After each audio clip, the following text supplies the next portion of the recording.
You are listening to Lone Star Community Radio on 104.5 KCZWLP Conroe and 106.1 KZCCLP Conroe and worldwide on irlonestar.com. It's Mornings with Lone Star, 9:17 in the morning. Dick choosing some awesome bumper music. Way to pull that one out of the hat there, Dick. Yeah, this came on this morning. That's why I was like, oh, I could do that. Well done. You're listening to Mornings with Lone Star with Dick and Skippy. He's Dick. I'm the other one. Morning is brought to you by Conroe Coffee. Oh, so yummy. Oh, so yummy. And Clean Sweep Office Cleaning. So it's Friday. We made it to another week, relatively unscathed. Not a bad week this week. Had some good guests coming in. Not bad. Busy weekend coming up. What do you got on tap for the weekend? Well, you know, I always realize on radio and social media, you really don't want to let people know you're leaving, but people will be in the studio, so I can still do that, right? I mean, that's Yeah. yeah. I'm going over to Austin. Cool. So one of my good friends is becoming an official CPA by the state of Texas. And they have a ceremony for people who get their CPA. And I think it was funny, though. I laughed when we found out, like, we're talking about it. She's Holly's roommate. And what was really funny about it is I said, you think the people who finally get their CPA, they don't care anymore. Because I don't know if people are aware of, like, getting your CPA. It's not something like where you go to school and then when you finish school, you get your CPA. It's like traditionally, it's like a year or two after that you finally get your license. Right. And yeah, so when because she didn't even know they had a ceremony or anything, she just finally did it. And then she's like, I was like, oh, I guess they anoint you in at the state capitol building or something like that. Or I wonder if there's like some big old Catholic ritual where they go home and they all do it. Well, yeah. Well, I think lawyers have the same thing, don't they? When they pass the bar. But again, like this is you're so far into your career already. I mean, you're 2 years into your career. You're like, oh, I don't care. I don't have time for this. It's a big party time. My third wife, when we met, she was actually in law school, and I thought this was awesome. And then she was in her final year, so she graduated law school, then she took the bar. And I found out that day of, I was hitting the refresh on the bar results page all day long, and found out she passed the bar. Okay. And so she got home, and I had champagne and stuff ready for her. I'm like, honey, you passed the bar. You can be a lawyer now. And she's like, yeah, I really don't want to be a lawyer. I said, oh, what? And she said, well, I only went to law school because Dad paid for it. It was something better to do.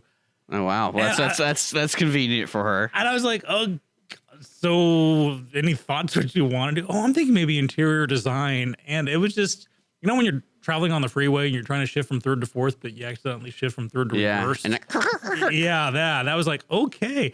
And I don't want to say I was envious. I try to work for what I get, but it's like, man, if I'd actually had a free pass for law school and passed the bar, I'd be like Mr. Lawyer. I'd probably get disbarred within 12 seconds in reality, because I'd be that guy doing a TV lawyer stuff that you can get away with on TV, but in the real life, they throw you in jail for contempt like 6 seconds later. So yeah, that was me. So yeah, alas, my third wife, who was a lawyer who passed the bar, never practiced a day in her life, but gave birth to an awesome daughter. So I can't be too upset about it. You like how I that's a nice transition. Yes, turn that into a positive. That's what you keep telling yourself while you're just cupping your hand, you're squeezing things. Yeah. But no, that's what we're doing. And then my buddy Jake Ward's playing San Antonio, so we're gonna go to San Antonio mentioned that. and see him, see my cousin, and all that kind of stuff. So it's a nice little pre-weekend before all the busy Christmas stuff and things like that. Well, we got a remote next weekend, right? We got a remote the week after that, and then stuff and life and. Well, today, folks, now you're joining us. We're going to kind of go over what's happening this weekend in Montgomery County. So if you're looking for something to do, 2 live plays have started. It's starting tonight. That's right. Last night, they both had their kind of like their final dress rehearsal, friends and family night, kind of work out the rough spots. But both shows are ready to rock and roll. Over at the historic Crichton Theater right next door to us, we have A Charlie Brown Christmas. And this is the full musical. So they get to dance like they dance in the cartoon, and you got Snoopy and Charlie Brown and Peppermint Patty and the whole crew. And a big cast on this one, too. This is not a small thing. And then, kitty corner from that, at the not quite as historic, but equally awesome Owen Theater, we have Little Women, the musical. Now, I've actually seen this musical, and it's pretty good. A lot of people don't know Little Women, especially... You saw this particular one? Not this one, but I've seen a previous production of it. And, everyone knows Charlie Brown. Not a lot of people know Little Women, especially when you're talking about Alcott and, the women who wrote these things. I've seen it, like the Winona Ryder one I've seen. Wasn't she in the one, or is that another movie? Winona Ryder. Because there was a period where everyone looked the same. They did like the Crucible, and then they did Pride and Prejudice, and then Emma. They all had the same costume designer. Sense and Sensibility, right? Yeah, they had the same costumes. Literally, they would, you have this rack of costumes. When it's on TV, I'm like, oh, is this the same woman that's having a hard time? Man, we just really didn't like women back then. Yeah. But Little Woman is awesome. It's a great tale of actually female empowerment. Now, I know they didn't plan for this play to go up, this musical to go up in this climate right now, but it's an awesome, female affirming musical about just the strength of women, especially in a time when they really, they couldn't vote and they couldn't survive on their own. They couldn't have their own bank accounts. So pack your weekends up. I think both are running for the next 4 weekends. Yeah. So get yourself some musical theater action here. So we got that going on this weekend. And then outside that, tomorrow morning, there's 2 tickets. Yeah. Are they still up for grabs? They're still up for grabs. Our live listeners, you still got time. If you want to call in 936-647-3776 and let us know what is the life expectancy of a man and a woman in the year 2017, according to the CDC. We're giving away 2 tickets to this weekend starting at noon tomorrow, the Southern Star Music and Beer Fest. I think that's what it's called. What's the official name for that? You look up the name, but it runs from 12 noon to 12 midnight and a boatload musical acts. All right, here we go. I got the poster. Southern Star Brewing Company and the Conroe Downtown Area Association present Southern Star Music and Arts Festival, Folk Family Revival, Stump Juice, Caleb and the Homegrown Tomatoes, Mike Amabile, and Run Over Twice, Field of Bronze, and Kenny the Spider. $15 ticket in advance. You can get them on Eventbrite, or $20 day of show. Starts tomorrow at noon. We're giving away 2 tickets. Again, message on Facebook. See, this is one thing I don't like about giving away stuff that's not like live, because people who don't have Facebook can't win. And then if they have a phone, you got to call 936-647-3776 with the answer. Well, or, we could always have if you happen to have mine or your, personal cell number, just send us a text. You can trust us with it. Yeah. But we're not going to give it out.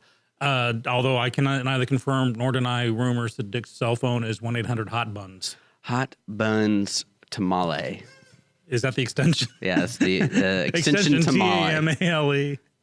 Okay, moving on from that. So that's happening tomorrow. That's probably one of the biggest deals, because all that is a fundraiser for the CDAA to help put on the Conroe Downtown Americana Music Festival. Mm-hmm. So, do you know whose weekends have kind of opened up a bit? Whose? The Houston Dynamo.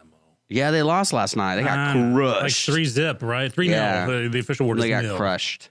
Well, it was like, what's funny is a lot of my friends were texting me because they know I like the Dynamo, and I told them, I was like, what the Dynamo were, because no one pays attention to the playoffs, right? To give you an equivalent to what the Dynamo were a team that was like mid-table. Okay. Like they were not supposed to be in the playoffs, and they luckily got the wild card, and they beat probably the 2 hardest teams to beat, and so yeah, this is nothing to be ashamed of. Dynamo did. Yeah. Well, they were like, "Oh, you're just saying that because you lost." I was like, "No, seriously. Like last year, the Dynamo were like last place, and then they got the new coach, and then the new coach brought them to where they are now with the current roster. So they're probably going to make a bunch of shifts for new players, and a lot of the average age of the team is like 30. So that's the whole thing. I think they kept the budget down, and they're like working out the kinks, and all of a sudden things started going in their favor. Well, the MLS is adding 2 new teams, I believe, in the next year. They're adding Los Angeles. Okay. Again, they have LA has 2 teams. Why would they need that? And then I believe they're adding either Cincinnati or Miami. I can look it up real quick. So are we seeing an actual growth in MLS? Oh, yeah. Well, no. Is it going to be the new one? Well, there's NFL? There's 2 power grabs going on right now. And basically, one side wants to do relegation, meaning there's like tiers in the leagues. So like the USL and NASL and all these like lower leagues are going to have the ability to move up into the MLS. But the MLS owners don't want that because of the power and the money you get. Right. And it's not necessarily the NFL money, but it's still they're making a profit every year. And the MLS right now plans to add, it's Miami and Los Angeles. But what's funny is Miami doesn't have a stadium yet, so it'll be interesting to see how they solve that problem. And then they announced that Charlotte, Cincinnati, Detroit, and Indianapolis, Nashville, Phoenix, Sacramento, San Antonio, San Diego, all these teams, out of all those like 7 teams, 4 of them are going to be up for expansion. Wow. So, I mean, there's definitely interest. And I know Cincinnati is definitely going to get this because Cincinnati has like a constant 20,000 people at their stadium, and they're not even in the MLS. So that gives you an idea. There's a big soccer following depending on the local areas, especially Detroit. Leo's son plays for Detroit. Really? I had no idea about that. And the stadium they built was actually funded by the fans. I think it's like a 9,000 person stadium they recently built about 3 years ago. Interesting. But yeah, Seb Harris, look him up. He's a tall boy, and he can. It's really funny hearing him because I guess he's English, but he was trained over in England, and he plays over here, and it's just kind of funny to see. He's pretty good. Cool. So, Leo, of course, being our Conroe Coffee owner. So well done. I like that. Well, from Lone Star Community Radio to the Houston Dynamo, our collective hats are off to you. Well, it's one of those things too, especially since we're not in the World Cup. People are trying to figure it out because, like, who wants to watch MLS? Because most of the players are either American losers. If you play it, they will come. Yeah. You think so? I think so. I do. I think there's a Did you see that Messi signed his contract? You know who Lionel Messi is? Probably the best player in soccer. Better than Pele? Yeah. Probably equivalent to like Wayne Gretzky. We've talked about it before, yeah. Uh-huh. So he just signed a new contract extension for Barcelona, and to buy him, because in soccer you can buy players that you buy the rights to the player. His buyout clause is like $628 million. So just to have rights to talk to Messi, and Messi doesn't even have to say yes or no. You have to cough up 600 first, and then you have to negotiate with Messi. You know what? For the most part, I think I've made good life decisions. But if I could go back in time, I think maybe I would pick up that soccer ball a little earlier. Can you imagine having that conversation with, like, you're signing your contract, you're working it out? Because he's probably getting paid, $300,000 a week. Oh, at a minimum. And then they go, okay, so we got to put a value on you. I'm like, oh, what do you mean a value? It's like, oh, the buyout clauses. Because that's like, it's actually it's illegal not to have a buyout clause in Spain. So every player who plays at a professional level has to have a price. And they do that to prevent, under the table dealings and all that kind of stuff. And because Spain's not corrupt, but yeah. So imagine having that They're conversation. They're not in the middle of a civil war right now. Yeah, imagine having that conversation, and it's like, all right, so we think you're really great. We're gonna put like $600 million price tag on you, and so you're like, so I can't leave this team unless someone paid $600 million. Yeah, okay. Yeah, think about it. You're like you better love the local weather at that point. Well, no, because it prevents a lot of players signing contracts because they don't want to play there for the 5 years. They want to have the ability, if they do really well, they want to go to the bigger teams. Right. And that's what those buyout clauses kind of prevent sometimes. So soccer's a really interesting world because of all the corruption and power. I told you my theory about FIFA, how they're stronger than religion, right? FIFA is stronger than religion. Yeah. Do expound, Dick. Well, to give you an idea, Qatar is hosting the 20... it's pronounced Qatar. Qatar is 2022, I think it's pronounced Qatar. All right, Qatar. Qatar is Qatar. It just sounds better to go Qatar. Is it really Qatar? Qatar. It truly is. Okay, well, whatever. And that place. So basically, when FIFA makes deals with people, you have to listen to FIFA. And FIFA goes, you got to be able to serve alcohol here, man. Because one of our biggest sponsors is Budweiser. Oh, wow. MBev. So you got to be able to do it. And they're like, well, we don't believe in that kind of stuff. Well, you got to do it. Same thing with Brazil. They changed all Brazil because Brazil, it's illegal to consume alcohol in the stadium area, like a certain feet within the stadium because of how many problems they've had.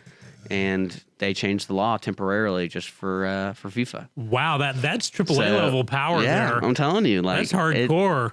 There's got to be we got to see if and there's you know what the great result was? Is some people were peeing on the stadium. It was causing rust. I'm not kidding you. Look it up. Look up Brazil Stadium peeing rust, and like so many drunk people were peeing. Dick, sometimes I get scared about your browser history. Well, it's one Are of you up those late at night just typing words at random? because every time there's like a world event going on, there's always reports. Like, remember when Russia was doing the Olympics, or was it the Winter Olympics? And they were doing like, my toilet's not even finished. They're taking pictures. That was Brazil at its worst. Well, I think it was Russia too, wasn't it? Well, I remember it could be. It was Sochi. But where's Sochi? Is that Russia? Sochi? No, that was Brazil. Brazil? Is it? Oh, Sochi. Yeah, hold. I don't know anymore. I remember it being Russia because they're rushing to finish all of the hotels and stuff. I got that. So, but no, people, I don't like reading that kind of stuff, seeing what's really going on, boots on the ground kind of thing. What's really happening there? Hey, continuing the sports motif, I have kind of good news and bad news, and of course, if Jake's listening, he's gonna probably scream at the radio. So last night I met former Texans coach Gary Kubiak. That's the good news. The bad news is I had no idea that's who it was, and I knew he was a coach. So I couldn't get an autograph. And I was having to videotape something. You know what's funny about that though? What? He was born here. So he actually he's born back in Houston, and no, so that kind of throws me off. That would throw me off as a sports person because I'm not in the sports world. But in my mind, Kubiak doesn't work for the Texans anymore. He works for Broncos. So I'm like, oh, he lives over there, right? He probably lives here. Yeah, well, I can tell you he was in Magnolia last night. That would just throw me off every time. Like, what are you doing here? Aren't you supposed to be coaching another team in another state? And it's like, yeah. Yeah, well, it was funny because I had to record someone on video, and he was in the shot, and so I'm recording, and I was politely, but kind of firmly asked, please no videography. And the person I was videoing was hosting the event, so I'm like, actually, no, I'm the designated videographer. I have to record this. Well, he doesn't want his picture. I'm like, I'm not shooting his picture. I'm shooting her her video, and I'm. Like I said, there was politeness, but they were like, I finally was like, look, who is this guy who's got the problem with the video camera in the area? Well, that's Gary Kubiak. I'm like, he's a coach, right? I knew the name from based on my conversation. Just continue being oblivious. Like, well, is he paying for this? Is he paying me? Yeah, right. Is he going to line my pockets? But anyhow, so yeah, Jake, if you're listening, Jake from Sports Talk, What event was this? It was a political fundraiser. Oh, probably for some big dog. Big wig. Yeah, I won't give any names today just in case. Big wigs. No, actually, it was a really good event with a great person, but he just happened to be there. What you should do is every political event you go to, wear the T-shirt, drain the swamp, and just see what people it reacts. See how long I survive in Montgomery County. We got some cool stuff coming up, Mornings Lone Star, folks. You're hanging out with us. Thank you so much. We're gonna take a music break, and we'll be back. After that, if you have a song request for us, 936-647-3776 or MW Lone Star on Facebook, let us know. We take a song break at the bottom and top of every hour. We'll be right back. Clean Sweep Office Cleaning has been Montgomery County's business cleaning service since 2002, offering professional office cleaning in areas such as restroom, stairwells, elevator, floor care, pretty much every angle of your office. One-time cleaning is available, but you will want these guys back. Offering daily, weekly, monthly scheduled cleanings, Clean Sweep Office Cleaning works around your business needs. Schedule a cleaning today online at cleansweepofficecleaning.com or call 832-689-7996. Clean Sweep Office Cleaning. Take back your time and let us make your office shine. Mornings with Lone Star is sponsored by Clean Sweep Office Cleaning. Conroe Coffee is a local coffee shop located in the heart of downtown Conroe at 206 North Main Street, Conroe, Texas. Between the Crichton Theater and the Owen Theater, Conroe Coffee serves breakfast, lunch, and dinner, along with tasty treats and Italy's favorite coffee. Have your favorite coffee or just have a midday snack be personally delivered to you at any location in downtown Conroe. All you have to do is call 936-CONROE-C or 936-266-7632. We'd like to thank our sponsor at Conroe Coffee for supporting Mornings with Lone Star and Lone Star Community Radio. Don't forget to check them out online at conroecoffee.com. We're back. It's 9:44 on a Friday morning. Dick and I celebrated the fact that, we woke up this morning and were able to get vertical, so that's a good sign. So talking about some local stuff that's been happening, some national stuff. Houston Dynamo, unfortunately, is out. Got a great, some great weekend events. We do want to do a tip of the hat, though. There's a local community figure who passed away, and it was Dale Buckaloo Crane. It was Donnie Buckaloo's mother, the Buckaloo family, matriarch, former wife of Don Buckaloo. You've seen Buckaloo Chevrolet. Anyhow, she did a lot of great stuff for the community. She passed away. So hats off to the Buckaloo family today, and I'm going to move on from that. What else have we got without causing like emotional whiplash on that? Hey, did you hear about a Walmart that had these T-shirts for sale that they had to yank them off the shelves? Yeah. So they sourced out to some third-party T-shirt vendor, and the vendor came up with these T-shirts that said "Tree, Rope, Journalist, Some Assembly Required." The implication is go out and hang yourself a journalist. And the journalist watchdog groups got really kind of upset about that, saying, "Oh, they're talking bad about us. They're saying there's they're promoting violence against journalists." So they've had to yank the T-shirts. I should have gotten one before they. I'm not promoting violence. I just think it's funny that everyone has freedom of speech until it's against you, and then it's offensive, and we must get rid of it. So poor journalists, get a rope. Well, I mean, it's really funny how society can change within a matter of weeks about what's appropriate, what's inappropriate. And then but one of my favorite things that's happening now is people are now doing their research because of how easy it is to do it. And I think that's why the big companies like Google, Telecom, like Twitter and all them are censoring so much stuff because they're realizing how quick people can lie to other people, but then also keep the news up. I mean, that's one thing I love about Trump is Trump usually leaves these breadcrumb Twitters things. It's like, look into it, that kind of stuff. Like, can you imagine if all of a sudden Washington, D.C. became just like that, where everyone in Washington has like dirt on everybody? It's like, look into it. Look into it. Just Google it. Yeah, and everyone's just like, look into it. Dick, it's funny you should say appropriate and inappropriate because I'll segue real quick. I'll try to keep this short. I was in a Facebook conversation with a friend of mine, and he and I actually have a lot of the same views, but some naughty views. Yes, all our views together are naughty. Yeah, they are naughty. But he posted that he had a substantial problem. For Giving Tuesday, which was you have Good Friday, Black Friday, Cyber Monday, and then Giving Tuesday, which is the day where you want to give stuff to nonprofits.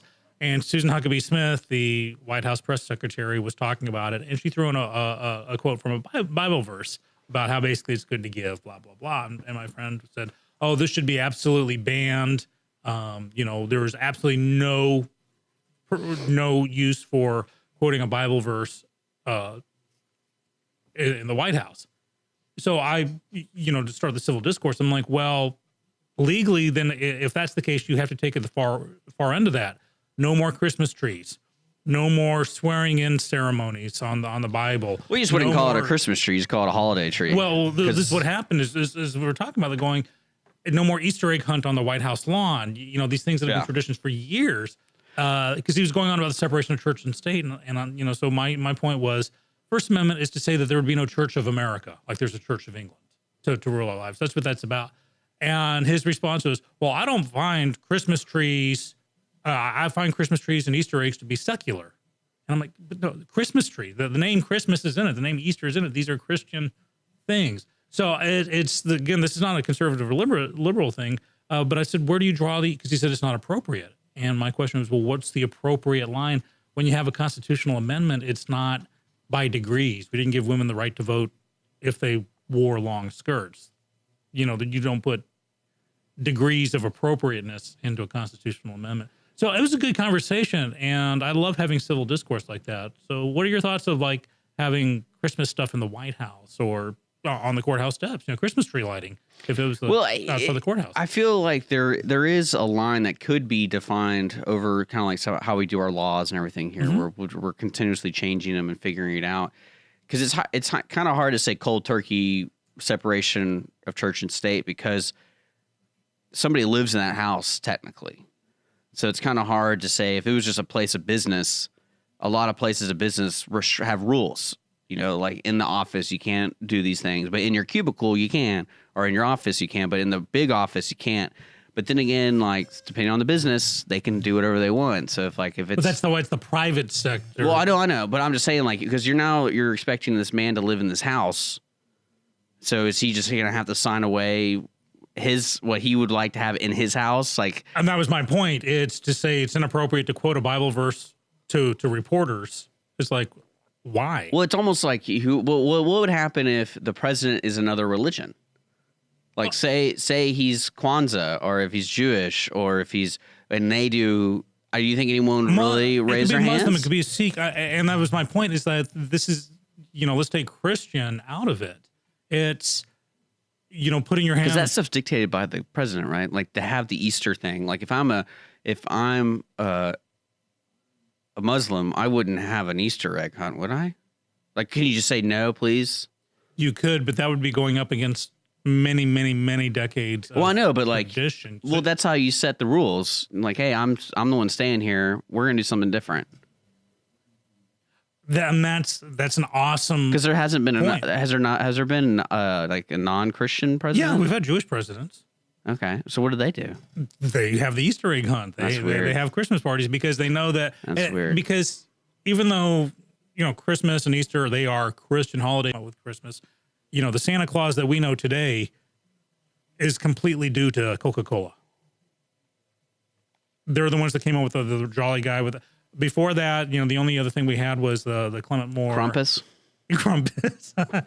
We had the well, yeah. I mean, I feel like a lot of people get disassociated with where things originate from. Like I know, like one of my biggest beefs with the government and the separation of church and state is they added a lot of the "In God We Trust" stuff. Really, in the mid 1900s. No, not necessarily. Well, a lot of the Declaration of Independence with a firm reliance on divine. No, I meant on like currency, and then like in the pledge. Under God was introduced in the 40s or 50s, I think, and it's come and gone. And Well, that's what I'm saying. Like, a lot of people now think it's just part of it. Has been part of it since day one. You got to know the history, which is why, ironically, I'm so opposed to let's get rid of these textbooks. Let's tear down the statues. We're having this locally too with the discussion of Judge Mack, because I know he's getting he's getting some heat for having Wayne Mack. Yeah, Wayne Mack. He's a Judge Mack, right? Yeah, Judge Wayne Mack. His first name's not Judge, guys. But I know he's been getting some national coverage at one point doing the open prayer in the beginning before he started his court. And anyone could come in, anyone didn't have to come in. It wasn't part of the normal, it wasn't part of the agenda. Or is it? Was it written on an agenda? Well, typically in an agenda, you can have an invocation. But he turned his invocation to an actual prayer because many times an invocation is a prayer, but he actually called it a prayer in the like on the website. If I looked up what they're doing today, the first thing it says prayer. I believe so. Don't quote me on that, but I mean that's what caused the stink. Is that there's prayer being forced? Well, no, I understand. No, at one point, like at the very beginning, no one was being forced. There wasn't like And when he started doing this, it wasn't part of the official business of the court. It was before. But it's kind of weird if he was writing it on the agenda. Right, and that's why you can't have an invocation. And here's the thing: the country was founded for the most part by Christians, and Christian traditions and God were put in the original documents. Ironically, the phrase "separation of church and state" is nowhere to be found in any of these documents. The First Amendment does not say a separation of church and state. It says there will be no established state religion, and that was because Henry VIII formed the Church of England so he could get divorced. He wanted to go against the Catholic Church. We all wish we could do that. Right. And so that became, and I told you, growing up. Can you imagine being the woman in that situation? I formed a whole religion. It's like, I really just hate you this much. Or you got to form a whole new religion just to divorce me. This is going to sound awful. Okay, so I think a lot of the stuff's been coming out about harassments and all this kind of stuff. And this is kind of a tangent, so sorry, I apologize. No worries. Go for it. But you look at all the leaders and all the people who have power, in a sense, over people, and for some reason, they choose to get married. Because I would say a fourth of the people who get in trouble with their significant other, they kind of put themselves there. Yeah. It's like, why on earth, if I was the king, I understand getting married, but why did he have to get married to another person? What was the deal at that time? Can you tell me history-wise? Like, was it a political move? Or was it he literally felt he actually had so much morality in him that he couldn't sleep with another person. No, it was the Pope said you cannot divorce this woman. Yeah, but why did he want to get divorced? She wouldn't give him a son. Okay. She was barren. So why He couldn't wanted to he? mail Why her. couldn't he do under the table kind of thing that people have done many years before that with like a concubine? Isn't that what happened in the Bible too? Well, in the Bible, but in Well, that's what we're going off late of. medieval, late medieval England. No, it was the other way around. It was, there were like virginity tests done and stuff like that. You had to make sure. Okay. So he wanted to continue his legacy because Yeah. if he didn't, they're out. Yeah. Someone else would be in. The House of Tudor would be gone. Okay. And, Well, I mean, if you want to and protect. plus he had the wandering eye. Oh, I really want to be with this woman, but I can't because I'm married, so I got to get rid of the first one. Yeah, but like who outside of the baby part, who cares about that? Like you're the king. Well, No one will know about it. Back then, it was viewed that the monarch was literally divinely appointed by God, and that's why in the plays and stuff, anytime that someone usurps the Man, crown, so they put all these rules and they just couldn't bend it enough to where. and the Roman Catholic Church had a huge worldwide domination over. I guess that was in the Old religion. Testament, so people just didn't like the idea of having a concubine. Right? Man, I think concubines would be good, honey. Let's talk this weekend. Maybe we can come up with a concept. Just we can all work with. well, no, you saw The Handmaid's Tale, haven't you? I saw. I know There's the book. a core premise to like their beliefs is that like if you can't have kids, you have the handmaid who wears the red dress, meaning they are or they have fertility, and that's the whole point of the handmaid is just to be a baby deliverer. And they have some weird, awkward things in it, like everyone has to be present for the seating. Can you imagine being like judged like the Olympics? 8.2, 8.6, and an unprecedented 0.2 by the Ukrainian judge. Well, it was the dismounts. Well, I mean that was a play on like what would happen if ultra religious people took over. Right, exactly. And which is, I mean, that's a lot of fun. But I just can't imagine being a person in power and telling myself, oh, I got to get married, but I'm definitely don't like this woman, but I got to get married.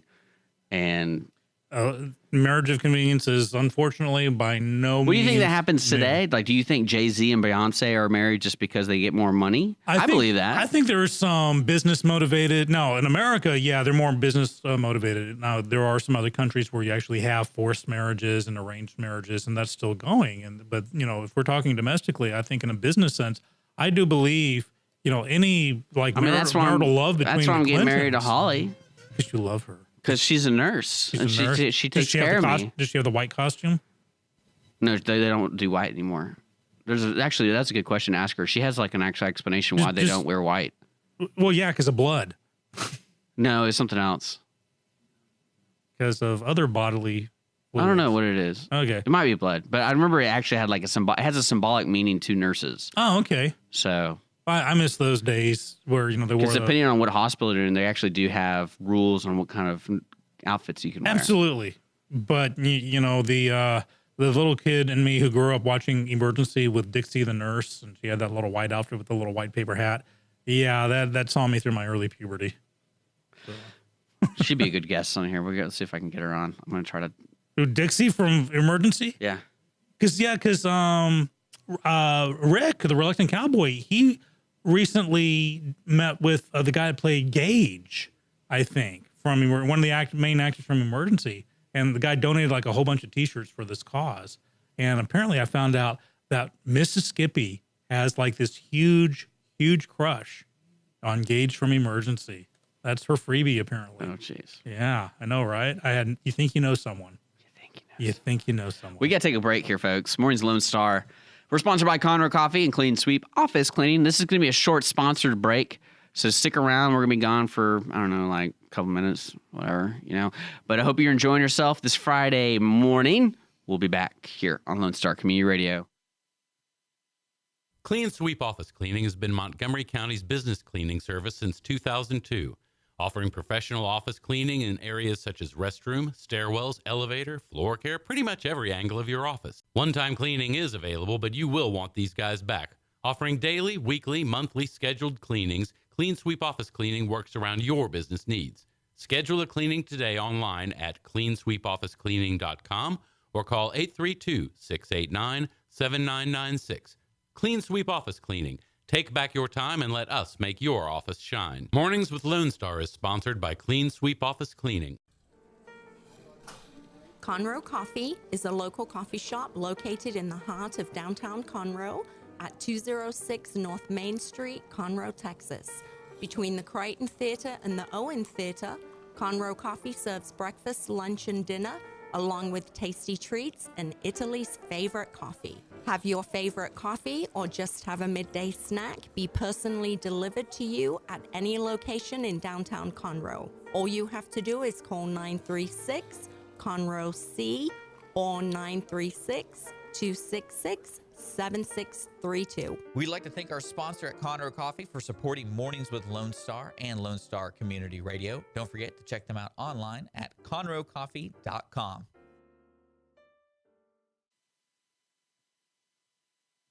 We are back. Mornings with Lone Star with Dick and Skippy. It is 10:02. We're going to be doing some music in a little while, but in the meantime, we're just kicking back, sipping our Conroe coffee, and enjoying our clean office, thanks to Conroe Coffee and Clean Sweep Office Cleaning. Good coffee this morning. Thank you, Leo and company over there, for brewing it hot and fresh. But moving on from the coffee, although I could have a whole coffee hour, just talk about the awesomeness of coffee. You know who's really trying to have a happy Christmas? Matt Lauer. He's telling NBC that they owe him $30 million to buy out his contract. Oh, he actually came out? Yeah, he did her statement. Basically, it was, well, some of the stuff they said saying about me isn't true, but I'm sorry if I made people feel, there's enough in there that I feel bad, is basically what he said. But the allegations are mounting, the recordings are mounting. And here's the thing. This is why you always treat technicians. This is like first thing you learn in theater. Always treat the techies with like an overabundance of respect, because these guys and gals can make you look and sound really bad. And especially if you're on TV, know that someone is always recording you. So if you treat they actually had something on them? Yeah, there were recordings of him telling Meredith Vieira, keep bending over like that. I like it when you do that. I mean, he's actually on tape because, just because you're not on the air doesn't mean that the cameras aren't still rolling. So he's asking for the rest of his contract, huh? Yeah, basically, because he was making like $20 million a year and he had a year and a half left. So to him, that equals $30 million. And here's the thing. I think they're going to give it to him because this is why that takes a lot of chutzpah to do that, to be run out of town on a rail and then say, hey, by the way, pay me $30 million. But I think NBC's crucial mistake is that they said, once again, wow, we're shocked to learn gambling is going on. We had no idea Matt Lauer did that. Well, now reports are coming out that a lot of women went to HR and management over the years, and it was all swept under the rug because, Lauer's the cash cow.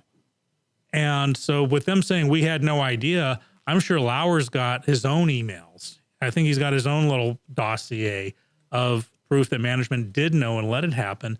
And that's a great little blackmail scheme saying, if you don't give me my $30 million, I'm going to release these emails to point out that you let me get away with this. Well, I mean, do you think, I think it's also one of those deals in his mind. I imagine he probably had a risk analysis. Mm-hmm. How long will it take till I can go back to work? Mm-hmm. And that's when that decision comes out, when someone says, Harvey Weinstein, you're good. You got like 5 years. I think it's going to be a little longer. Oh, wait, breaking news. Hold on, this just popped up on my phone. Apparently, Garth Brooks tickets are now on sale.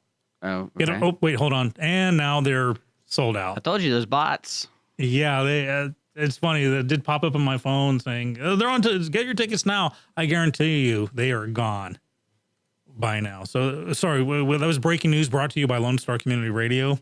Garth Brooks tickets went on sale and sold out. But going back to Matt Lauer, I just think that takes a lot of, I got to admire the guy's spunk for saying, yeah, I did all these bad things and you owe me $30 million. Well, I mean, you could retire on that.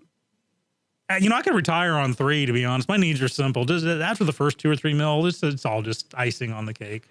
Well, I mean, it's an interesting standpoint from him. I mean, like it's a win-lose, or is it a win-win? Well, he's trying to turn it to win-win. He doesn't have to work, but he wants to get paid his contract. But he has been paid $20 million a year for many years, so I think he's comfortable. So he doesn't need the extra 30. That's what I'm saying. This is a shot across the bow. What would happen if now, like, the full dirty lawyer comes out And so now he's just like, I got rich. I'm gonna be me. Keep bending over, and then like just continue to be creepy and just accept who he is. That would be funny. I would pay good cash just to see. I love it when it's usually in the TV shows, like a lot of times on the Law and Order, where someone is, oh no, I'm innocent, and then they're caught with incontrovertible proof against them, and then the real person comes out, I would have gotten away with it if you weren't for you pesky kids. I love it when that happens. So yeah, to have Matt Lauer, if he were to suddenly, if he gets his 30 mil and then writes his book going, yeah, I did them all.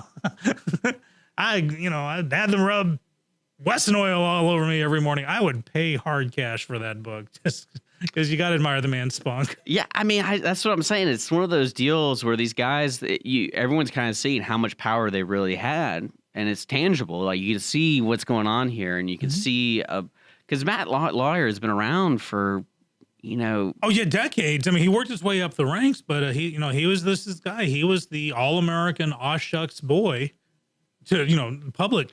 Well, see, how would you feel, or how do you think you or the society would feel if, like, say if a Matt character worked his way up, but he was single and he was just a womanizer, like a known, like kind of like a Hugh Hefner. Mm-hmm. Like people don't say that about Hugh Hefner, but mainly because no one's really claimed. Probably some people claimed it about him, mm-hmm. but to me, he's like the personification of a person that harasses people.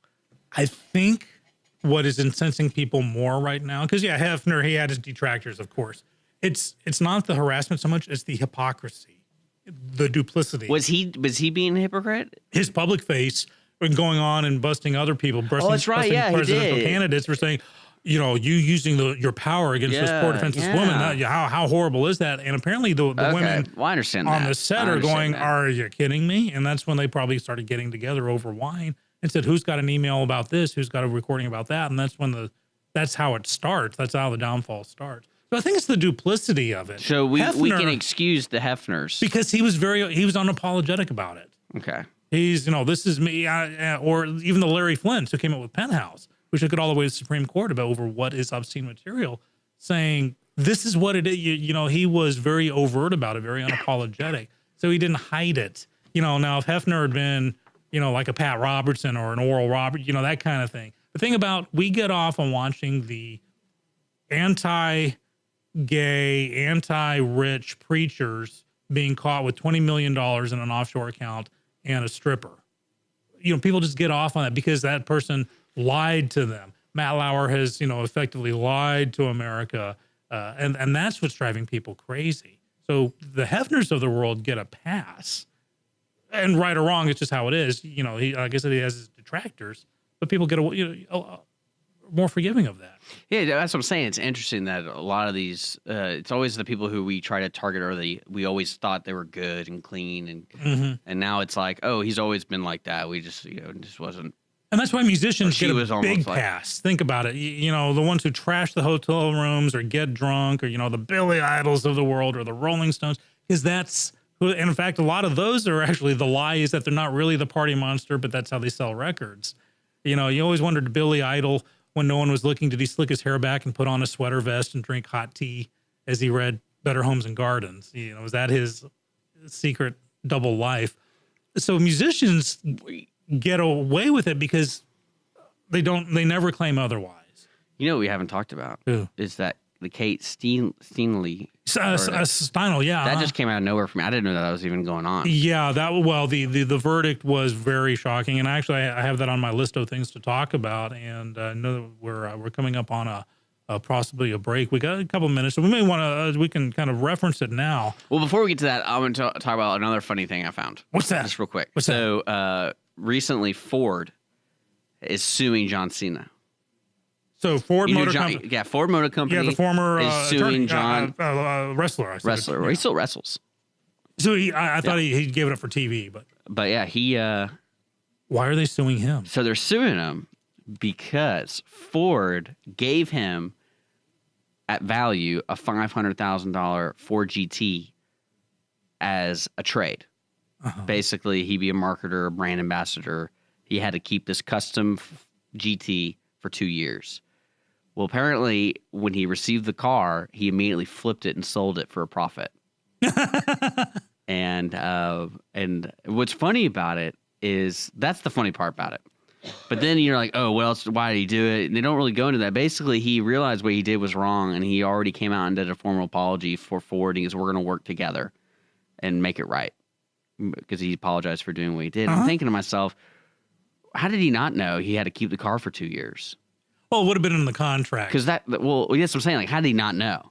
But the only thing I can think of is the guy who bought it paid big money, like $3 million, something crazy amount of money. We'll work it out with Ford. And also, here's the thing. Now, all of a sudden, Ford and Cena are in the top 5 news stories. Yeah. So, and then Cena doesn't need this kind of bad press. But he's kind of a good guy because he came out and said, "Oh, mea culpa." People love a mea culpa. People love it when there's but there's more to the story, though. Well, I mean, think about that. Like, unless some guy really came up to him and gave him a briefcase full of cash and was like, "Give me that car, man. You gotta make it worth your while." He's not a stupid guy. He's not gonna be like, "Oh, Ford won't care." I mean, I literally signed a piece of paper that said I had to drive this thing for 2 years, but they won't care. Yeah, but again, now everyone's in the headlines. And I mean, in this context, there's no bad press. He'll come out and say, "Oh, I made a stupid mistake. I'm so hey, at least I didn't grope a woman." And Ford, I'm surprised they gave him that because they get free publicity. John Cena always now. seemed like the average guy to me. Well, do you think they would give him like a Ford F-150? Well, that's kind of the thing. An average guy, if someone gives me a car and I can turn around and sell it for 5 times the value, I love you, man, and I'll even pay you back what I paid for it. But I'm keeping the profit. That's what a normal guy does. It was funny. If someone actually gave me a Ford GT, I don't know what I'd do because I can't drive stick. You can't? Well, I know how to, but I don't want to. I was just talking with a young actor friend of mine who's a millennial, and I said, "This is standard transmissions. That's like millennial burglar proof to your car. They have no idea how to do it."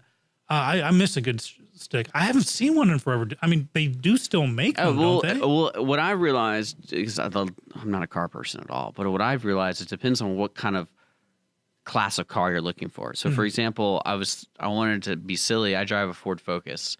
And I was like, I wonder what Ford or what the car world makes with the Ford Focus, as in like the extreme cars, extreme version of the Ford Focus. The turbo. Well, yeah, whatever. Like whatever it is, I'm wondering what it is. Well, Ford themselves sells the highest end Focus is like $50,000. Good Lord. But it only comes in manual transmission. Okay. So that's what I'm saying. Like I think it's a certain class of car that you get to that you have to drive it. Now, I think if you buy a Ferrari, they're more forgiving. They'll give you like the paddles or they might give you automatic. But then again, you're buying a Ferrari. They will give you a guy to sit in the seat next to you and shift for you. So, I mean, but I feel like in like buying a Corvette, there's just like, I bet the highest level Corvette might not come in automatic transmission or something. You know what I'm talking about? Like that absolutely. level of cars. That makes sense. Because like I don't think I've ever seen a Mercedes-Benz be manual outside their sports car. Not for now. In the old days, I think a lot of them were. Well, I think every car in the old days. But I think you're right. Well, I'll like call BMW. I've seen more stick. Like I think that's the sportier version of a luxury car. You know what? I have in my little black book the phone number to the guy that owns Mercedes-Benz of the Woodlands. I may give him a call and ask him about that. Because that's the way I always saw it. Because one of my buddies in college bought a Mazda 3, which is like their sedan. Mid, I think it might be mid or small, a small compact one. But he got it manual because he liked driving manual, and he's been driving manual his entire life. So I was like, man, that's kind of crazy to buy. He's like, it's a lot of fun to drive because you have a lot more control. Yeah. But I don't know. Like I just don't feel like when I drive. Driving to me is already I get anxiety when I drive. That adds an extra. And it would add a total. Well, it's extra like doing one. a drum kit. Snare and tom and bass and hi-hat. Yeah. You having to use 3 limbs at any given moment. I have to drive this weekend, and I'm like, what's funny is right when Holly told me that, I go, we're not going to go then. Like, I wanted to tell her, I had a little bit of me going, I did not want to drive. So we're not going on this trip. I'll just do what I do on a long trip. Just set the cruise control and take a nap. Well, Megabus. That's what I said. I was like, we should just take a Megabus. Megabus, is that one of those like where they take you to the casinos? No, it's like it's one of those buses that's like an upgraded Greyhound where you can reserve desk space, and they have Wi-Fi and they have power outlets and stuff. Wow. Maybe Greyhound has that now, but I just know. But their big deal is if you book ahead of time, it can cost you like $1 to go. Really? Like if you book, like they have like one of those rotating prices. So, Mega bus. Yeah. So like I'm looking into that. So that like if you go right now in 6 months, I know I'm going to go to San Antonio. It could cost me $1 both ways, but like you have to book right then and that kind of stuff. That's their deal. I may have to look into that. Maybe take Mrs. Skippy out on a little road trip. Well, I mean, it's a great deal because for me, like I always have to do a lot of computer work that I either do at night or I do early in the morning because a lot of the stuff we do at the station's uploading and online management. So it's just the only time it's not all glitz and glamour. Yeah, the only time to do that is off the air, and we're always on the air till about 9 p.m. or so like that. But yeah, so and I liked it. I liked it a lot. And that made me fun. That made me laugh when we did the Christmas Train movie on the ticket stub yesterday, which you can download the podcast today. And I said basically one of the they have a beverage drinking game to Hallmark. We talked about this. Oh yeah. Well, one of the points is the obvious placements of advertising. And I told her, the guys, I was like, so the thing about this movie was these points weren't on cue. Like there wasn't a Coca-Cola can on the table right in front of the camera. But what is in the dialogue, and the whole plot was about Amtrak trains. Like they all had the Amtrak logo. Right. But they didn't say Amtrak. Literally the end of the movie, it's all the characters talking about how cool train travel is. About, I forgot what the closing monologue was, something along the lines of train travel is slow because it's not about the destination, it's about the journey and the journey to find yourself while on the train. That's what I'm saying. Like, that's deep. And I'm not going to lie, I wanted to go on a train. I wanted to be like, I wonder what it would cost to go on a train ride because they went from DC to LA. Okay, that's like $10,000. Well, you know how much this is what I learned. They give you the glamour and the glitz in the movie. This is where you got to go there via New Jersey and I looked up the prices. So there's basically a huge jump in price. You can either sit in a seat like an airplane, right, for 4 days. And that's like $200 to $400, $300, depending on how many stops and all that kind of stuff. Or you could get a room and split it with somebody because they don't do singles. They always had doubles and like bunk beds. So the cheapest bunk bed room from one way, this is one way, by the way, it was about $1,300 to $1,800. Yep. Now, if you wanted to do a room with 4 beds or want to do a room with 2 beds and a bathroom, because this doesn't include a restroom, it's about $2,000 to $4,000. Yep. So, and I'm like, all right. It really is about the experience then, because I'm not paying $4,000 to take my family on a train ride. Right. Agreed. So, but when we come back, we'll talk about the verdict that happened in San Francisco. Yeah. That Kate Steinle verdict. Look it up. Read about it. It's pretty dang. I wish there was some video footage on the pier because I couldn't really understand how he dropped the gun and it went off 3 times accidentally. Like, I didn't really get why he had the gun, why he was there. It kind of went off on its own. Yeah. Testimony. But we'll go, let's talk about this one. This will be a good one. Everybody tune in. We got a music break here, by the way. So we'll be back in a couple minutes after a couple songs. Mornings of Lone Star. We'll be back. Clean Sweep Office Cleaning has been Montgomery County's business cleaning service since 2002. Offering professional office cleaning in areas such as restroom, stairwells, elevator, floor care, pretty much every angle of your office. One-time cleaning is available, but you will want these guys back. Offering daily, weekly, monthly scheduled cleanings, Clean Sweep Office Cleaning works around your business needs. Schedule a cleaning today online at cleansweepofficecleaning.com or call 832-689-7996. Clean Sweep Office Cleaning. Take back your time and let us make your office shine. Mornings with Lone Star is sponsored by Clean Sweep Office Cleaning. Conroe Coffee is a local coffee shop located in the heart of downtown Conroe at 206 North Main Street, Conroe, Texas. Between the Crichton Theater and the Owen Theater, Conroe Coffee serves breakfast, lunch, and dinner, along with tasty treats and Italy's favorite coffee. Have your favorite coffee or just have a midday snack be personally delivered to you at any location in downtown Conroe. All you have to do is call 936-CONROE-C or 936-266-6666. 7632. We'd like to thank our sponsor at Conroe Coffee for supporting Mornings with Lone Star and Lone Star Community Radio. Don't forget to check them out online at conroecoffee.com. Hey, we're back. Yeah. It's coming up on 10:30 already. The day's just kind of zipping by. The week's zipping by. The month's zipping by. It's the It's first. December 1st. What the hey? Hallmark Channel. Increasing his viewers. Okay, now, Dick, we are now officially in December. You can no longer put off the fact that Christmas music is in the air. That's true. You got to suck it up, Buttercup. That's true. Yeah, got to do it. Got to do it. Got to do it. So, we're talking about off the air, and apparently listeners are already kind of chiming in on this. This is awesome to hear. We want to keep this conversation going and all of our conversations going. We try to keep it light and fluffy wherever possible, but sometimes there's just some wackadoodle stuff happening out there. And depending on, no matter what side you're on, this is an interesting case. So there's a, Well, let's start from the beginning. Beginning. We're in San Francisco, right? yeah, not us personally, but we're going to take you back, back to San Francisco, 2 years, 2015. Okay.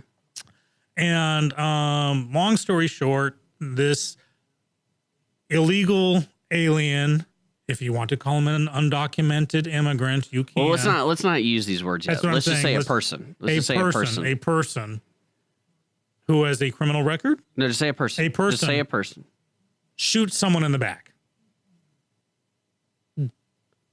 Okay. Okay. I mean, to put it on brass tacks, a man shoots a woman in the back as she's walking with her father. Woman dies. He gets put on trial and is found not guilty, except of being a felon with a handgun. Okay. That's just a technicality. Yeah, that's the only charge he's on. Okay. That's why I raised that he's got a So criminal when you record. say shoot him in the back, do you mean he pointed a gun at this woman's back and pulled the trigger? The gun was in his hand. The bullet exited the gun and went into the woman's back by way of ricocheting off the pavement. Ricocheting off the pavement. But Okay. so it was the same bullet that was in the gun in his hand when the bullet exited the gun. Okay. So he shot her in the back. Okay. His defense was it kind of went off on its own thrice, 3 times, apparently. So this magic gun that he found, and the gun that he found on a bench. Okay. So this gun, sorry, we missed that part out. So he finds a gun on a bench, just kind of holding, going, oh, wow, look at this gun on a bench. I wonder what I should do with it. Blam, blam, blam. Oh, wow, it went off on its own. There is now a woman dying in her father's arms. Let me go wrap the gun in a rag and throw it over the So bridge. he wrapped it up, threw it in a bridge, and then what did he do? He just run away, or did he? That I've got to read more on. To be honest, a lot of people weren't paying attention to this story because they felt it would be a they're going to jail thing. You're going to be guilty. You're holding a gun and a bullet exits the gun and kills someone else. At the very least, negligent homicide, involuntary manslaughter, anything. I mean, what's Because they amazing? had all those cases, those counts up there. I mean, how often does a gun accidentally go off? It doesn't. They don't. They don't. Okay. It's just 1 in a billion, 1 in 500 million. They don't go off. Well, I don't think they would really make them if someone told you, hey, just to let you know, this device malfunctions once every 200 times you handle This it. is the equivalency of the drunk guy getting in his car and saying the car started on its own, put itself into gear. Okay. Yeah. And ran I over think, someone. Well, I had the nothing reason to I do wanted with to it. make it simple is because when you apply all the factors to it, it becomes more and more clouded or clear depending on who you are. Right. But That's why I put it brass well, tacks. well, that's what amazed me about reading it is I wish I could understand the guy's defense. Like I wish I could understand a gun accidentally going off 3 times. And I wish I could understand the the CSI of the ricochet. Like, where are we talking about? Because it was something like 80 feet away from. Yeah. Because I mean, to be accurate with a shot from 80 feet, you gotta be pretty good with the pistol. Well, that's the thing with the handgun. The movies aside, they're horrible for aiming. You can point a handgun at someone and empty the magazine from 5 feet away and miss them with every shot. They're not that accurate. So when someone is killed, usually it's an accident. Not knowing there's a bullet in there or it ricochets off. That's one of my something favorite else. scenes in Pulp Fiction. Oh, the back seat of the car. No, not that one. Is when it's the scene where they get into the car crash and Marcellus Wallace sees, I think it's Bruce Willis or something like that in the street. Like he sees him walking And so they try to shoot him, and they accidentally shoot the woman behind him. Mm-hmm. And the woman, whoever the actress is, does a great job because she's like, I don't know why it was. I remember being in the theater just laughing because it was one of those, and it's like falls back. I'm like, oops. And then, but no, see what the reason I was reading this about this woman, what's crazy is the lawyer, the court-appointed lawyer, defense lawyer, because he couldn't afford, and his statements and stuff. And I'm like, man, this guy just isn't doing anyone any favors. Well, he did his client a favor. Well, I mean, like, not even that. No, his client. I mean, that. Well, the Department of Justice has said that they're looking at pursuing federal charges. On this guy. I mean, just because this guy put more gasoline on the fire, and that's what that lawyer did. I'm like, man, you just think you just take one for the win and just leave, and like. No, this is. Look at what I did. Yeah, you wouldn't use this as a badge. Somebody hire me. Oh, I can make $100 million now.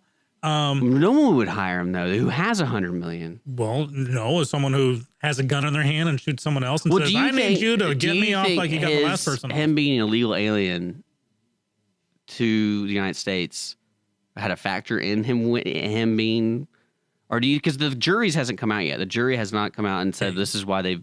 Because they usually do that. Do the jury members usually come out and say they have the right to? They have the right to. Okay. Do you think anyone's going to come out and say because I'd be afraid. I would be so afraid if I was a jury member. All of them are shopping who's going to give them the biggest deal to come on a late night TV show or just newspaper. In California, just to give you an idea, when you're on the jury, do you have to? Everyone agrees, right? This is like 12 Angry Men. Everyone agreed on letting this guy go on charges of this level. Absolutely. Oh, interesting. And that's why. So this is California. This is the same court system that produced the original OJ setup. That he was found not guilty of those murders.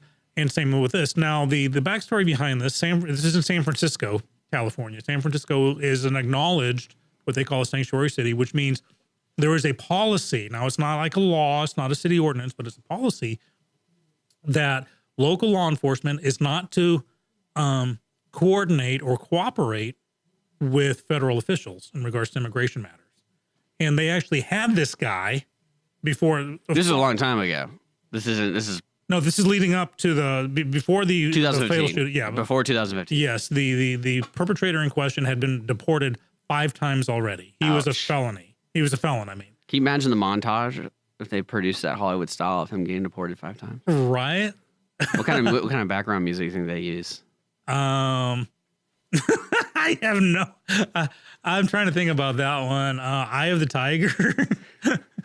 Dun dun dun dun. Leaving the country, sneaking back in. It's the eye. But so the gentleman in question had been deported 5 times already. He had a criminal record. They had him on a charge. ICE agent said, "We are on our way to get this guy. Hold him. We are on our way to pick him up from you." They let him go. They literally released him into the streets because law enforcement is ordered not to cooperate with federal officials on immigration. So what do you think is going to happen now in California or San Francisco as a result of this? This is I believe is a turning point because, I believe personally, and the views of Skippy may or may not necessarily reflect the views of Lone Star Radio, the original OJ not guilty verdict was out of desire to avoid riots. I really believe that. Ouch. That's there was overwhelming evidence, and the glove doesn't fit. I'm sorry. We can all put on shoes that don't fit and still kick someone with them. It was mismanaged. Don't get me wrong. On the prosecution side, Marshall Clark was a horrible prosecuting attorney, but I believe that was a deciding factor in the verdict to say, listen, if we find this guy guilty, we're going to get killed. And there are going to be riots. So let the civil courts handle it. And that's what happened. OJ was later found not guilty, but responsible for their murders because there's a different level of proof needed. And so with this, I think the same thing. The jury was not told of this man's immigration status, his previous history. If they'd known that he was a felon, well, they knew he had a history because he was a felon in possession of a firearm, which is the one charge he was found guilty on, which is, as you said, it's kind of a technicality. Now, I'm an expert because I watch a lot of SVU, and this definitely has been used in the TV show. could you hold the police responsible for her death? A suit has been filed against the city of San Francisco. Okay. And I believe the Department of Justice will look into this too. And I believe all it takes is one, usually in the novels or the movies, it takes like one big TV event to get everyone rallied around it. And I think this is it. This could be the one thing that people are going, this is. Because in a particular episode I was watching, I'm telling you, man, whoever writes this stuff is very creative. So the episode had a kid killing a kid at a school. Okay. Well, it turns out this kid has behavior issues, and he was at that time The shooter or the killer. The kid. He took a drug, and it turns out he wasn't prescribed this drug. What it turns out that his mother was prescribed the drug, and what also turns out is it was sent by a pharmaceutical company, not the doctor. Basically, the doctor and the pharmaceutical company got together, and the pharmaceutical company wanted to push this certain drug, and goes, "Hey, of your clients, who would be best to have this drug?" And he sold the list, basically. And they mailed the drug to her. Okay. And it had a little note that says, like, take so many, this is for you to try out. And so now, basically at the end of the story, is they blame the drug company for doing, the practice is wrong to send drugs that way, and you're taking advantage of people. And they blame the death of the kid on this person, on the drug. So that's why I kind of thought about that. Why did not San Francisco be held responsible?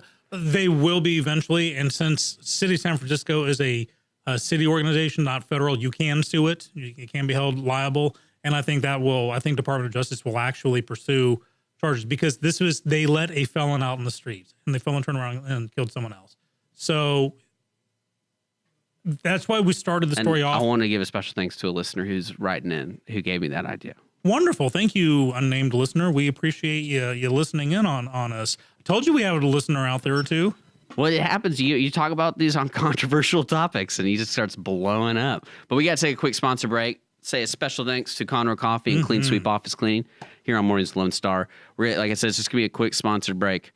We still got about 15 minutes left in today's program. Join in. Call in 936-647-3776 is the call-in message line. Or you can message on Facebook, Mornings with Lone Star. We will be right back, folks. Clean Sweep Office Cleaning has been Montgomery County's business cleaning service since 2002, offering professional office cleaning in areas such as restroom, stairwells, elevator, floor care, pretty much every angle of your office. One-time cleaning is available, but you will want these guys back. Offering daily, weekly, monthly scheduled cleanings, Clean Sweep Office Cleaning works around your business needs. Schedule a cleaning today online at cleansweepofficecleaning.com or call 832-689-7996. Clean Sweep Office Cleaning. Take back your time and let us make your office shine. Mornings with Lone Star is sponsored by Clean Sweep Office Cleaning. Conroe Coffee is a local coffee shop located in the heart of downtown Conroe at 206 North Main Street, Conroe, Texas. Between the Crichton Theater and the Owen Theater, Conroe Coffee serves breakfast, lunch, and dinner, along with tasty treats and Italy's favorite coffee. Have your favorite coffee or just have a midday snack be personally delivered to you at any location in downtown Conroe. All you have to do is call 936-CONROE-C or 936-266-7632. We'd like to thank our sponsor at Conroe Coffee for supporting Mornings with Lone Star and Lone Star Community Radio. Don't forget to check them out online at conroecoffee.com. Welcome back, Mornings Lone Star. Woo, woo, woo. Woo. Closing it out. Last segment here, folks. Already? Yeah. No. Don't forget, tomorrow morning, or noon, I guess that's not really morning, the Southern Star Music and Arts Festival over at Southern Star Brewery, and to help out the Conroe Downtown Area Association to bring back the great Conroe Americana Music Festival. So we're having a festival to support another festival, folks. That's how it works. Music, arts feeds the arts. Yeah. Check that out. Tickets are available on Eventbrite. If you still want to have the 2 tickets we got, you can just tell us what you believe are the official question is if you can accurately name the official life expectancy of man and woman in current America, 2017 America, according to official statistics, you get the ticket. Hey, even if you don't know for sure and you're incapable of spending 6 seconds on Google, Give us your thought on it. We may take pity on you. 936-647-3776 or MW Lone Star Facebook. So we've been talking about the Katie Steinle situation where a gentleman who happens to be fill in the blank, undocumented immigrant, illegal immigrant, however you want to phrase it. I don't care. I like illegal alien. Well, it's what it is. And because is he immigrating? Well, that's the thing in America. I grew up in cultures where there was immigration. Plus, it has like the X-Files theme to it when you say illegal alien. You go do. Yeah. By the way, which I started watching again. Awesome. Watch the new season. That's what I'm watching because they're coming out with a new one in January, so I had to catch up. Squirrel. This is how Dick and I roll. Well, on Monday we'll talk about X-Files all day. Hey, we'll talk about X-Files all day because I'm getting my wife into X-Files. She didn't watch it before, but I made her watch the season with me, and she's like, okay, so this is like, oh, and this guy, and he smokes cigarettes. Well, what's funny is watching it, I always wondered how a TV show that started in the 90s and kind of led into the mid-2000s can translate into 2017. Like, how can it survive in today's TV world? Because it's completely different from back then. Right. We're talking, this show came out when there was black bars on the side. Yes. So that's how old the TV show is. And I was thinking, I was like, how are they going to do this? But so far, they're doing good. They're doing really well. There's a funny, if you ever seen Fly of the Conchords, their manager, the New Zealand guy, he's in one of the episodes. It's one of the Monster of the Week episodes. And there's a funny dialogue exchange talking about transgender people and then about, it's hilarious. I was laughing my face off when they were doing that. Well, on Monday, we're going to X-file it up, and I will find ways to bring in Fringe. But on the Katie Steinle thing, so a criminal who has an illegal immigration status here. Well, he's still going to jail, right? Well, here's the thing. So the charge he was found guilty on, which is felon in possession of a firearm, it has a 3-year sentence. He's been in jail for 2 years already for time served. Well, what's funny to me is like if his defense was I found it and it just went off and like that, I would think that's criminal negligent homicide. Well, you would think that would be the first thing that they scrub because he acts like he's just like, I just saw something on a bench and I picked it up and boom, boom, boom, and then I'm like, oh no. Like, because I could see that being the first thing they let go, just because it could have been, as that's what I'm saying. Like, I don't know why. I don't know anything about the law, but it would be interesting to hear the jury's reasoning behind that. Yeah, I would love to hear from the jury about this, their reasoning. They are under no compulsion to do so. A juror can say, I never want to talk about this, and that's their right. And I respect that. But I would love to be a fly on that wall because whereas the man's immigration status could not be introduced to the jurors, just by his inability to possibly speak English or just, I hate to say you could look at someone and tell, profile, but they probably had a good sense that this man was of questionable immigration status at the best. No, I was reading that they didn't allow the jury or anywhere in the court to talk about his past felonies. Mm-hmm. Why did they do that? There's a degree of relevancy, and actually, I've been talking with an attorney friend of mine. I'm actually going to get her on the air to talk about stuff like this, as well as the presumption of innocence when it comes to allegations of like sexual assault and harassment. But in this case, a lot of it's relevancy. For instance, let's say I'm accused of killing you, Dick, and I just. Skippy snaps one day. We're recording this, by the way. So if I do turn up, I will make sure to have an airtight alibi. But let's say that I'm a criminal. I have a criminal pact because I had 42 parking tickets I never paid. Now, those 42 parking tickets are not relevant to my shooting you. But what would happen if his past felonies had to do with a firearm? Well, that's the thing, and that's what I need to look into. I believe they weren't, which is why. How would you get a felony? Besides being an illegal alien, you can be a felony for not paying child support. You can be a felony. Really? For, I was curious. I don't really know. Oh, yeah. You can. When someone applies the word felony, I'm like, that's big dog trouble. That's not misdemeanor. Yeah, well, you can kidnap someone. You can stab someone. You can fight someone. You can be usually the charge is a big charge. Drunk driving. Drunk driving is a felony. Really? It can go up to felony. Can go up. Yeah. Okay. That's why you say, your first thing will be you just loaned $10,000. You've seen those billboards. Hey, I was seeing that if you're a first-time conviction of a DWI in the state of Texas now, you can request it to be sealed. Can you? Yeah. Interesting. Huh. It'd have to be you get a freebie. Well, here's the thing. It'd probably be under deferred adjudication, which means it's sealed. But if there's a second one, then that one comes out. Yeah. It's unsealed. I could live with that. But because it is kind of amazing. Sometimes you read those news headlines and stuff like, this guy has 8 total. I'm like, what? Yeah, and that's the thing. This guy had been deported not once, not twice, not 3 times, not 4 times, 5 times he'd been deported. And now they're going to say, oh, we're going to Well, if deport anything, we're going to let him out of jail and deport him again. That's what they're saying. He should sell his method of getting over here.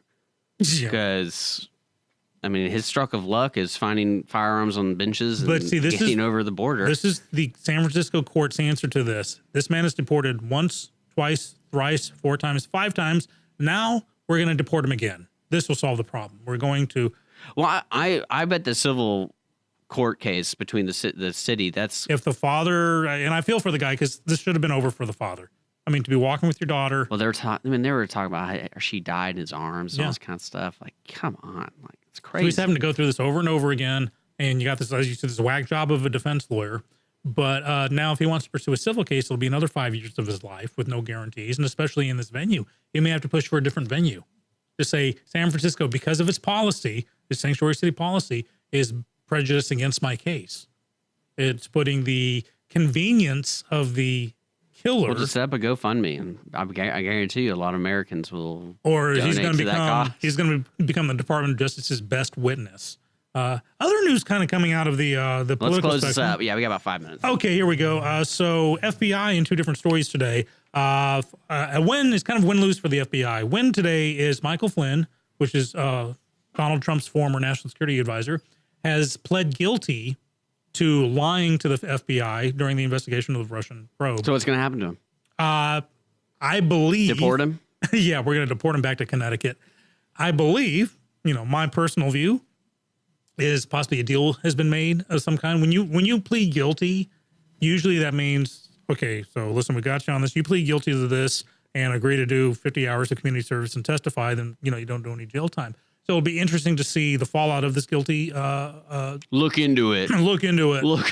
But don't forget. Man, that's what I love about Twitter. Let's just put some encryption Twitter's message out there. Look into it. And what he lied about. Look into it, man. There are 3 counts of him lying to the FBI. And basically, it was what he said to the Russian ambassador during a situation. And now, if they're lying to the FBI, what would happen to like the other folks who've known to lie? If you that are in the political role. If you haul them up on charges.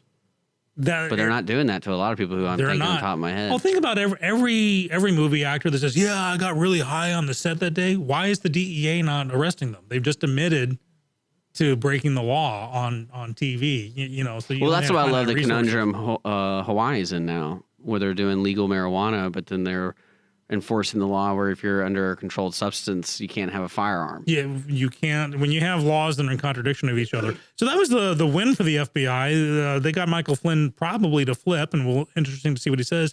But on the downside, FBI had claimed that it had no documentation of the surrounding the conversation between Loretta Lynch, who's head of the FBI at the time, and Bill Clinton on that ill-fated airplane tarmac meeting. Well, a watchdog group got a Freedom of Information Act request, got some documents, and lo and behold, there are dozens of emails by the FBI from Loretta Lynch saying, find out who leaked this thing. We got to get them. So is that what it says verbatim? Yeah. Basically, we got to get them. Yeah, look into it. Yeah, hashtag look into it. That needs to become a thing. We got to get them. But no, the quote is, we have to get this. Hold on, I'm trying to find the quote. But it's along the veins of we must find this person and stop them. So that's a kind of a lose for the FBI because they said they were on the record. They lied, saying we have no documentation. Well, the documentation was in their own files, and of course, the dance continues. We'll see what on Monday. Let's kind of follow these up and see where we are with Flynn, with the FBI, with the Steinle thing. Yeah, we have a lot to talk about on Monday. We'll be back at 9 a.m. If you're looking for something to do this weekend, again, we have the Southern Star Music and Arts Festival happening at noon tomorrow. $15 advance on Eventbrite.com, $20 at the day of the show. Bands featuring Folk Family Revival, Stump Juice, which I think they solved the mystery of what Stump Juice is last night. Thank goodness. On Lone Star Country Nights. Caleb and the Homegrown Tomatoes, Mike Amabile and the Run Over Twice Band, Field of Bronze, Kenny the Spider. All of this goes to the Conroe Downtown Area Association nonprofit to put on next year's Conroe Americana Music Festival. Outside that, the two plays are opening up in downtown Conroe. We got Charlie Brown Christmas, and then we got Little Women the Musical. Women. At the Crichton and the Owen, respectively. Great shows, great music event coming up, and lots more holiday things right around the corner. That's right. You are listening to Mornings with Lone Star, folks. Don't forget, our show, if you're just not joining in, is podcasted every morning, usually within the next day. You got it on iTunes, Google Play, and YouTube, and Channel 12, of course, on Suddenlink for Our City TV. Yes, you know what? It's good to see you. Good to see you, dude. Happy November ending and happy December coming. No, we're here. So December's here. Yeah, really looking forward to it. Really looking forward to it. Safe travels this weekend, my friend. Yes, everyone, enjoy the weekend. It's going to be nice. Rain is coming next week, so try to enjoy it. We're out of here, folks. Thanks for checking out this podcast of Lone Star Community Radio, Montgomery County's community radio station. If you enjoyed this recording, make sure to check out our past shows online at irlonestar.com or their respective video or podcast formats on YouTube, Google Play, or iTunes. If you have any questions regarding the show, either it being about sponsorships or questions for the host, contact the station manager at dick@irlonestar.com or call the station at 936-647-3776. This show was recorded in downtown Conroe, Texas at the Lone Star Community Radio Studios, and Lone Star Community Radio reserves all rights to this recording and images.